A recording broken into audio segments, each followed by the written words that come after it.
Installment of Mr. Popper's Penguins with Mrs. Machuza. Today we're coming to you from outside, since it's actually nice out. Now we have Hannah, as usual. We have Lily over on the trampoline, and we have a special guest, the next door neighbor from her side of the fence, Isabella. Say hello, Isabella. Hello. All right, Hannah, I'm gonna give you're gonna be my cameraman. All good? Yes. All right, so yesterday we left off, and Mr. Popper decided to take the penguin for a walk, and he found that was not too easy, and he had just gone into the barber shop. So this chapter, you can see me, Hannah, right? Mm-hmm. All right, in the barber shop. It was very quiet in the barber shop. The barber was shaving an elderly gentleman. Captain Cook found this spectacle very interesting, and in order to get a better view, he jumped up on the mirror ledge. "Good night," said the barber.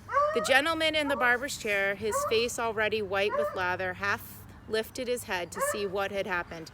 "Cook!" said the penguin, flapping his flippers and reaching out his long beak toward the lather on the gentleman's face. With a yell and a leap, the gentleman rose from his reclining position, left the barber's chair, and fled into the street, not even stopping for his coat and hat. "Caw!" said Captain. "Hey," said the barber to Mr. Popper, "take that thing out of my shop. This is no zoo. What's the idea?" "Do you mind if I take him out your back door?" asked Mr. Popper. "Any door, as long as it's quick. Now he's biting the teeth off my combs." Mr. Popper took Captain Cook in his arms and amid the cries of "Quark, Quack, Ork," made his way out of the shop and its back room and out a door into an alley. Captain Cook now discovered his first back stairway. Mr. Popper discovered that when a penguin has found steps going up somewhere, it was absolutely impossible to keep him from climbing them. "All right," said Mr. Popper, panting up the steps behind Captain Cook. "Suppose being a bird and one that you can't fly, you have to go up in the air somehow and you like to climb stairs. Well, it's a good thing this building has only 3 stories. Come on, let's see what you can do." Slowly but unwaringly, Captain Cook lifted one pink foot after another, one step to the next, followed by Mr. Popper at the other end of the clothesline. At last, they came to the top landing. "Now what?" inquired Mr. Popper of Captain Cook. Finding there were no more steps to climb, Captain Cook turned around and surveyed the steps that now went down. Then he raised his flippers and leaned forward. Mr. Popper, who was still panting for breath, had not supposed that the bird would plunge so quickly. He should have remembered that penguins will toboggan whenever they get a chance. Perhaps he had been unwise in tying one end of the clothesline to his own waist.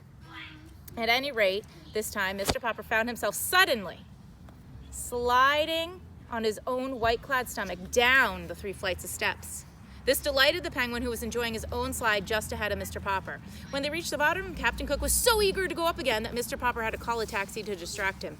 432 Proudfoot Avenue, said Mr. Popper to the driver. The driver was a kind and polite man, did not laugh at his oddly assorted passengers until he had been paid. "Oh dear," said Mrs. Popper when she opened the door to her husband. "You look so neat and handsome when you started your walk, and now look at you."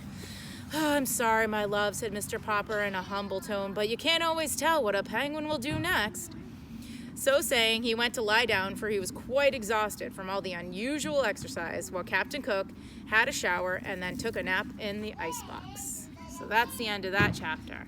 So it's not so easy to take a penguin for a walk, is it? No? Hannah, what do you think? It's not. No, the next chapter is called Shadows. Ooh, that doesn't sound good, does it? No. Nope. All right, well, till next time. Toodaloo.